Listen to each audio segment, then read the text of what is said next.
Hi, this is Eric Tschanz from ESFIworld.com, and I'm here with Jeff Alejos from Sons of StarCraft, Mary Ratliff from Good Game, and Justin Agnew from Star Nation. And we're going to talk about the documentaries that are surrounding esports, specifically StarCraft 2, right now at the end of this year. So why don't you guys just go down the line and sort of go over what your background in documentaries are?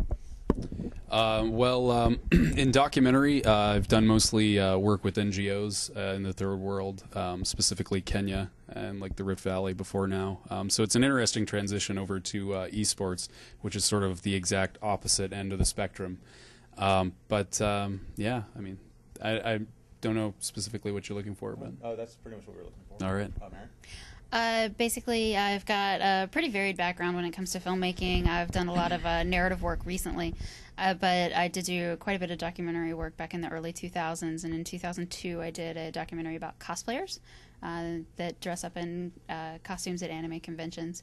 And then, like I said, in the past year I've been doing some narrative shorts and that kind of stuff. This would be my first documentary project. I don't really have any professional experience in film, but this is my first foray into it. And could you guys just go down the line and talk about what sort of challenges you've been facing with producing your documentaries, starting with you, Justin? Sure. It goes coming to these events. It's kind of difficult to grab players because they're in the midst of competition and they're so focused on what the task at hand, which is competing. I'd say coming here would probably sorry, it's been a very long weekend, hitting the end of the rope here, but I mean, it's very important to come out to these events because these guys, this is where everybody comes, and this is where you get to know the people and find out who all the characters are and their stories. But I'd probably say, wrangling people at these tournaments are probably the most difficult thing I've encountered so far.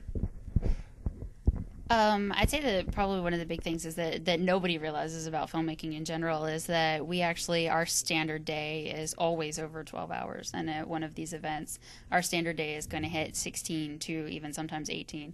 And we get very little sleep, and we're running the whole time. Whether or not you get a meal break is up for debate.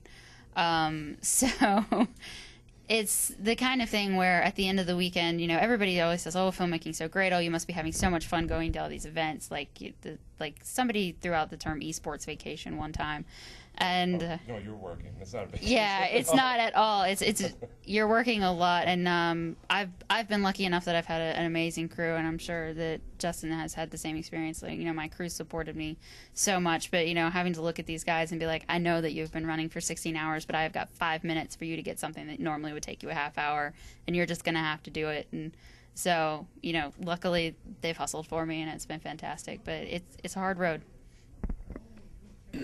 I guess the most challenging aspect for me has definitely been the physical aspect as well. You're running around all day with a camera on your back, and you don't really get to dictate your own schedule. The shots are there to get. You just have to be ready when the action happens. And one last final question: how do you guys feel your individual or as a collective group of esports documentaries is going to reach a wider audience outside of StarCraft 2? Because all three of you are doing StarCraft 2 related documentaries. Do you think it's going to reach a wider audience outside of just esports, or do you think it's going to be a very esports only target audience for you guys? For my project specifically, it's not just a hardline StarCraft 2 documentary. It's not specifically about who's playing in the tournaments, who's winning or not. It's sort of focused on the personalities of Dan Stemkowski and Nick Plott, Tasteless and Artosis, and a large part of it's going to be based around like their humor, but also one of the things I wanted to do with it was sort of humanize them. They're kind of this idea right now to people, and I wanted to show them that they're actually they're people. Like Dan gets up in the morning and runs. He gets up and feeds his dogs and his ferrets and his cat and everything. The entire menagerie. Yeah, exactly. So that's one of the goals of my particular project, as well as kind of telling some of the backstory, some of the things specifically that Dan does for esports that I don't think really gets a lot of airtime or things that aren't really well known, and some of the more interesting aspects of Tasteless's journey and over in Seoul.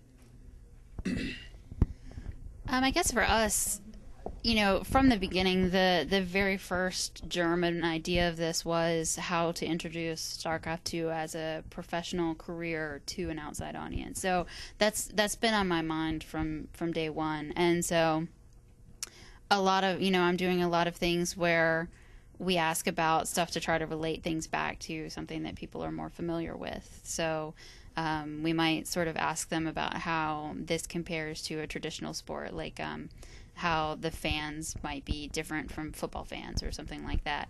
And we've also been trying to ask every single person that we come across, everybody for any reason, to explain StarCraft to a stranger. And the answers we've gotten are running across the gamut, and so that's been kind of fun. One of the other things I've been doing is I've just been talking to people that aren't involved with it a lot. Like, if I run into somebody on the street and they're like, oh, what do you do or whatever, and I'm like, oh, I'm making this thing about professional gamers, and so I start judging like what questions they're having so that I can sort of start answering them through the production process. So just sort of keeping in touch with that general audience to find out what they want to know so that I can record it. I'd say our approach has been pretty broad. We started out very broad, and we want to tell like the story of like the origins of StarCraft and kind of hit notes of like community, and also we want to get into. I think ultimately, like any successful documentary, probably needs to be character driven. You need to have people that you care about. I think both these guys seem to have like very good takes, and we've got a character that we're following pretty closely, White Raw, and we've also been following Naniwa a bit, and they're kind of polar opposites, and we're trying to use that to try and create some sort of a dynamic between them, the two of them when they're on screen. You have Naniwa, the young, hungry lion who only cares about winning. That's all he cares about. And then you have White Raw, who honestly doesn't care about winning. I mean, he does to an extent, but not in the way like a lot of the other professional gamers do.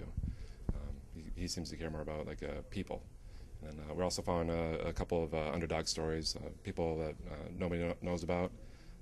They've been trying to break into the professional scene. But I think it's important to show like a broad spectrum of personalities and I guess stakes.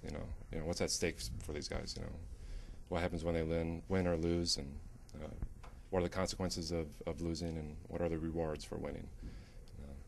I think that's basically it.